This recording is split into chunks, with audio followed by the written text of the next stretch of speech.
India market invest মাইন্ডসেটে আপনাদের স্বাগত। যারা চ্যানেল নতুন এসেছেন তাদেরকে বলবো প্লিজ চ্যানেলটাকে সাবস্ক্রাইব করবেন, একটা লাইক করবেন, বেল আইকনটা প্রেস করবেন, তার সাথে অল বাটনটা প্রেস করবেন, তাই নোটিফিকেশনটা কিন্তু সঙ্গে সঙ্গে আপনাদের কাছে গিয়ে পৌঁছাবে।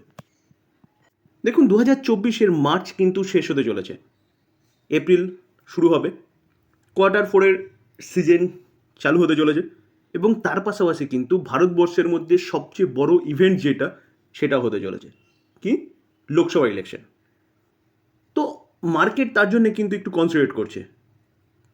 তো এক্সপেক্ট করা হচ্ছে মার্কেটে কিন্তু ভালো একটা র্যালি আসতে পারে। কেন র্যালি আসতে পারে?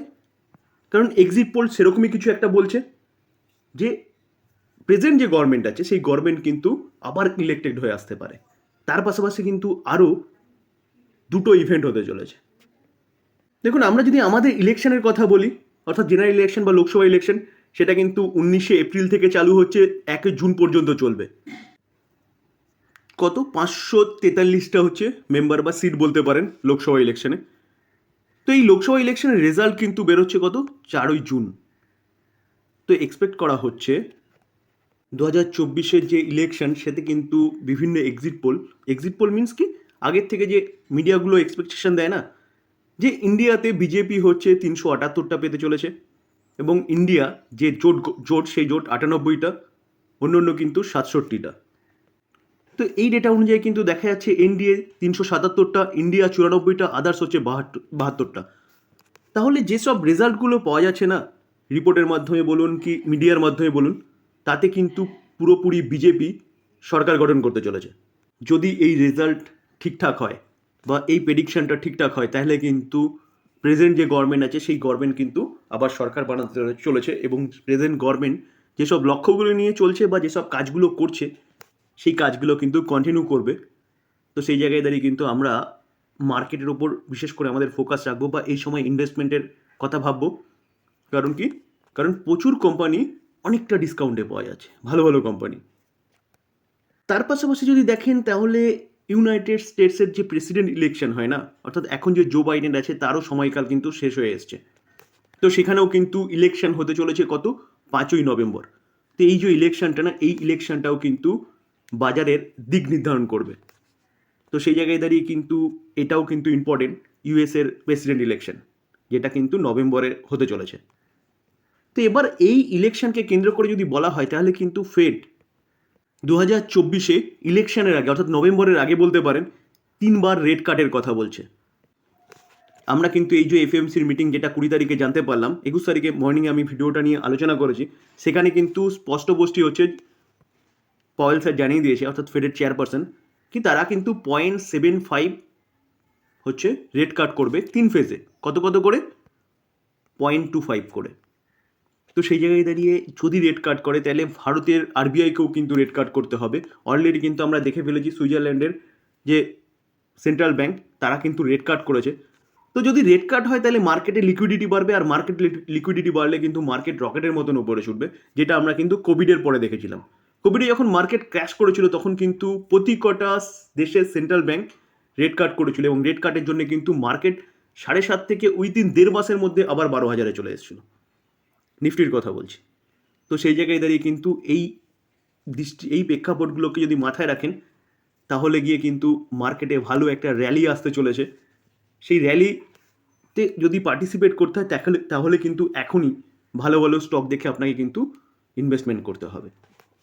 তো সেই জায়গায় দাঁড়িয়ে স্যার আমরা এবার দেখব যে কোন কোম্পানিগুলো ডাউনে আছে, সেখানে ইনভেস্টমেন্ট করার অপরচুনিটি আছে। যদি ইলেকশনে এই প্রেজেন্ট গভর্নমেন্ট ইলেক্টেড হয়ে আসে তাহলে কিন্তু ভালো একটা র্যালি দেখা যাবে, বা বলতে পারেন রেড কাট হলেও ভালো একটা র্যালি দেখা যাবে।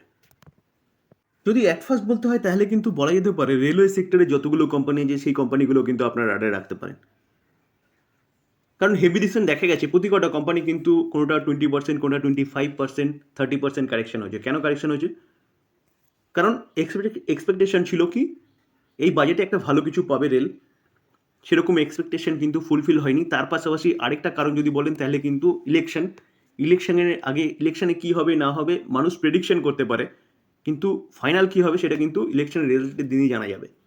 তো যার জন্য যারা ভালো প্রফিটে ছিল তারা কিন্তু প্রফিট বুকিং করেছে। তো সেই জায়গায় দাঁড়িয়ে স্যার কোম্পানিগুলো ফান্ডামেন্টালি স্ট্রং, এখন অনেকটা ডাউনে পাওয়া যাচ্ছে, সেই কোম্পানিগুলো আপনি আপনার রাডারে রাখতে পারেন। তার মধ্যে আপনি আইআরএফসি বলতে পারেন, আইআরএফসি রাডারে রাখতে পারেন। দেখুন আইআরএফসিকে দেখলে দেখাবে 1 মাস যদি দেখি তাহলে 1 মাসে 7% কারেকশন দেখাচ্ছে, কিন্তু আমরা কোম্পানিটা যদি হাই দেখি তাহলে হাই দেখলে দেখা যাবে কোম্পানিটা কিন্তু দেখুন 192.80 হাই মেরেছে, সেখান থেকে কিন্তু অনেকটা ডিসকাউন্টে চলছে, কোম্পানিটা 141-এ চলছে। তো এই কোম্পানিটা রাডারে রাখতে পারেন। সেকেন্ড যে কোম্পানি নিয়ে আলোচনা করবো সেই কোম্পানির নাম হচ্ছে আরবিএনএল, রেলওয়ে সেক্টরের কোম্পানি। কোম্পানিটা কিন্তু রিসেন্টলি খুব ভালো পারফরমেন্স দেখিয়েছে। তো কোম্পানিটা হাই থেকে কিন্তু অনেক ডিসকাউন্টে চলছে, দেখুন 345 ছিল, সেখান থেকে কিন্তু অনেক ডিসকাউন্টে চলছে, অর্থাৎ কোম্পানিটা কিন্তু এখন চলছে 249, অ্যাপ্রক্সিমেট বলতে পারেন 100 পয়েন্ট নিচে। তো এই কোম্পানিটা কিন্তু আপনি আপনার রাডারে রাখতে পারেন লং টার্ম ইনভেস্টমেন্টের জন্য।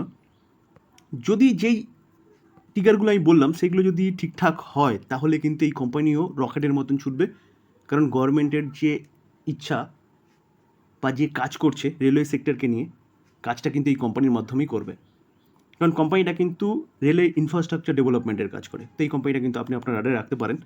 দেখুন কোম্পানিটা কারেকশান হয়েছে কেন যদি বলেন, তাহলে 1 বছরে কোম্পানিটা কীরকম রিটার্ন দিয়েছে, 275%। তো স্বাভাবিকভাবে এতটা রিটার্ন দেওয়ার পরে কিছুটা তো কারেকশান হবেই। তো এটাই কিন্তু বলতে পারেন যে প্রফিট বুকিং, কারণ ইলেকশনের মাহল, তো সেই জায়গায় দাঁড়িয়ে কিছু মানুষ তো প্রফিট বুকিং করবেই, কারণ প্রচুর প্রফিটে ছিল, কোম্পানিটা প্রচুর রিটার্ন দিয়েছে। 3 নম্বর যে কোম্পানি সেই কোম্পানির নাম হচ্ছে ইরকন ইন্টারন্যাশনাল। এই কোম্পানিটা যদি দেখেন তাহলে দেখলে দেখা যাবে কত চলছে, 219। একই রকম ব্যাপার এই কোম্পানিটার ক্ষেত্রেও দেখা গেছে। দেখুন আমরা যদি দেখি তাহলে কোম্পানিটা হাই মেরেছে 280-তে, সেখান থেকে কিন্তু কোম্পানিটা অনেকটা নিচে এসছে। তো এই কোম্পানিটাও কিন্তু রেলওয়ে ইনফ্রাস্ট্রাকচার, শুধু রেলওয়ে নয় তার পাশাপাশি টোটাল ইনফ্রাস্ট্রাকচারে কাজ করে, রোড কনস্ট্রাকশন বলুন, ব্রিজ বলুন, টানেল বলুন, শুধু দেশও নয় বিদেশেও কিন্তু কোম্পানিটার এক্সপোজার আছে। আমরা যদি এই কোম্পানিটার 1 বছর রিটার্ন দেখি, এই কোম্পানিটা কিন্তু 1 বছরে 314% রিটার্ন দিয়েছে। কখন? যখন কোম্পানিটা তার হাই থেকে কিন্তু অনেকটা নিচে চলছে।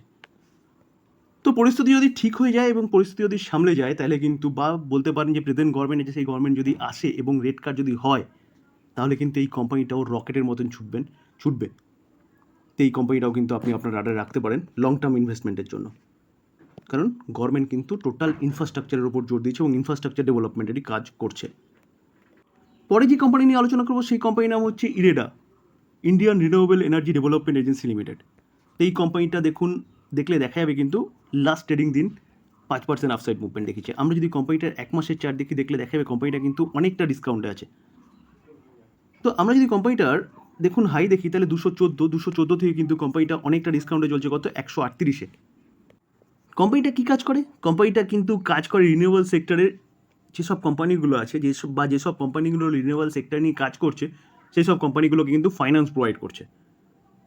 তো এমএসএমই কোম্পানিটা কিন্তু রিসেন্টলি আমরা দেখেছিলাম এমএসএমই সেগমেন্টে যেসব কোম্পানিগুলো রিনিউয়েবল সেক্টর নিয়ে কাজ করছে সেই সব কোম্পানিগুলো কিন্তু ফাইন্যান্স প্রোভাইড করছে এই কোম্পানি। তো বলতে পারেন টোটাল রিনিউয়েবল সেক্টরে কোম্পানিটা কিন্তু ফাইন্যান্স প্রোভাইড করছে, আর রিনিউয়েবল সেক্টর কিন্তু জাস্ট শুরু।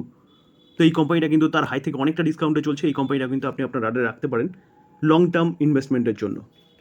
এনএইচপিসি নাম কিন্তু বলে দিচ্ছে কোম্পানিটা কী কাজ করে, national hydro power corporation limited. তো এই যে এই কোম্পানিটা কিন্তু হাইড্রো পাওয়ার জেনারেট করতো আগে। এই কোম্পানিটা কিন্তু এখন হাইড্রো পাওয়ারের সাথে কিন্তু সোলার বলুন, উইন্ড বলুন, এসব নিয়ে কাজ করছে। টোটাল বলতে পারেন যে রিনিউয়েবল সেক্টরের টোটাল প্যাকেজ নিয়ে এই কোম্পানিটা কাজ করছে। তো এই কোম্পানিটাও কিন্তু আপনি আপনার রাডারে রাখতে পারেন, তার হাই থেকে কিন্তু অনেকটা ডিসকাউন্টে চলছে। দেখুন 115 হাই মেরেছিল, সেখান থেকে কিন্তু কিছুটা কারেকশন হয়েছে এবং কারেকশন হওয়ার পিছনে কিন্তু অনেকটা ডিসকাউন্টে চলছে। কেন কারেকশন হওয়ার পিছনে যদি কারণ বলেন, কারণ কিন্তু একই। কারণ এই কোম্পানিটাও যদি আমরা 1 বছরের চার্ট দেখি না, 1 বছরের চার্ট দেখলে দেখাবে কোম্পানিটা 1 বছরে 118% রিটার্ন দিচ্ছে, তাহলে এতটা রিটার্ন দেওয়ার পরে কিছুটা তো কারেকশন হবেই। তো সেটাই কিন্তু বলতে পারেন ইন্ডিভিজুয়ালি কোনো কারণেই, আর এই কোম্পানিটা কিন্তু একের পর এক অর্ডার পাচ্ছে। তো সেই জায়গায় দাঁড়িয়ে কিন্তু এই কোম্পানিটা নিয়ে আপনি চিন্তাভাবনা করতে পারেন লং টার্ম ইনভেস্টমেন্টের জন্য, কারণ গভর্নমেন্ট কিন্তু রিনিউয়েবল সেক্টর নিয়ে জাস্ট কাজ শুরু করেছে। তো অনেক দূর পর্যন্ত কিন্তু যাবে, কারণ গভর্নমেন্ট লক্ষ্যমাত্রা রেখেছে 2050-এর মধ্যে 50% এবং 2070-এর মধ্যে 100% কিন্তু পাওয়ার জেনারেট করবে কোথা থেকে, রিনিউয়েবল সেক্টর থেকে। দেখুন এসডিভিএন এই কোম্পানিটাও কিন্তু আপনারা রাডারে রাখতে পারেন। এই কোম্পানিটাও পিএসইউ কোম্পানি এবং রিনিউয়েবল সেক্টরে কিন্তু একটা ভালো কোম্পানি। এই কোম্পানিটাও কিন্তু হাইড্রো পাওয়ার নিয়ে কাজ করতো এবং তার পাশাপাশি কিন্তু কোম্পানিটা সোলার বলুন, উইন্ড বলুন, সেই সব নিয়েও কিন্তু কাজ করছে, একের পর এক অর্ডার পাচ্ছে। এই কোম্পানিটাও কিন্তু তার হাই থেকে অনেকটা ডিসকাউন্টে চলছে। দেখুন 170-এ চলছিল, সেখান থেকে কিন্তু এখন চলছে কততে, 122-এ। কোম্পানিগুলো পড়ে যাওয়ার পিছনে ইন্ডিভিজুয়ালি কোনো কারণ নেই, বা কোম্পানিগুলো খারাপ নয়, বা কিছু একটা খারাপ কারণ আছে সেরকম ব্যাপার নয়। টোটাল বলতে পারেন প্রফিট বুকিং, কারণ 1 বছরেও এই কোম্পানিটাও কিন্তু 297, প্রায় 300% রিটার্ন দিয়েছে। তাহলে এতটা রিটার্ন দেওয়ার পরে কিছুটা তো কারেকশন স্বাভাবিক। তো কারেকশন না দিলে কিন্তু ঢোকার সুযোগ পাবেন না। যখন কোম্পানিগুলো দৌড়চ্ছিল না তখন কিন্তু আমরা সবাই ভাবছিলাম কখন কিনবো। এখন কোম্পানিগুলো সুযোগ দিচ্ছে আর আমরা কিন্তু চিন্তা ভাবনা করছি না কোম্পানিটা বাই করার জন্য। তো স্যার এতগুলো পিএসইউ কোম্পানির মধ্যে কিন্তু সুযোগ আছে। ভালো ভালো পিএসইউ কোম্পানি যেগুলো পড়ার পিছনে ইন্ডিভিজুয়ালি কোম্পানির কোনো কারণ নেই, টোটালি বলতে পারেন প্রফিট বুকিং। তো সেই জায়গায় দাঁড়িয়ে কিন্তু এই সুযোগটাকে কাজে লাগাতে হবে। আর এই যে আলোচনাটা এটা কিন্তু স্যার স্টাডি পারপাস, এটাকে বাই রেকমেন্ডেশন নেবেন না, কারণ আমি সেবি রেজিস্টার্ড পার্সন নই। আমি জাস্ট কোম্পানিগুলোর মধ্যে অপরচুনিটি আছে এবং মাহল কিন্তু বলছে কোম্পানিগুলো আরও ভালো একটা আফসাইড মুভমেন্ট দেখাতে পারে। তো সেই জন্য আমি আপনাদের সাথে এই নিয়ে স্টাডি করলাম বা আলোচনা করলাম। বাই রেকমেন্ডেশন একদম নয়। তো টোটাল যদি বাই করেন বা সেল করেন তাহলে কিন্তু টোটাল নিজেদের ইচ্ছায় করবেন, বা আপনি কিন্তু ফাইন্যান্সিয়াল অ্যাডভাইজারের সাথে কিন্তু কথা বলে নিয়ে তারপর করবেন। তো এই ছিল আলোচনা। যদি আলোচনাটা ভালো লাগে, যারা চ্যানেল নতুন এসেছেন তাদেরগুলো প্লিজ চ্যানেলটাকে সাবস্ক্রাইব করবেন, একটা লাইক করবেন, বেল আইকনটা প্রেস করবেন, তার সাথে অল বাটনটা প্রেস করবেন, তার নোটিফিকেশনটা কিন্তু সঙ্গে সঙ্গে আপনাদের কাছে গিয়ে পৌঁছাবে। থ্যাংক ইউ, ভালো থাকবেন।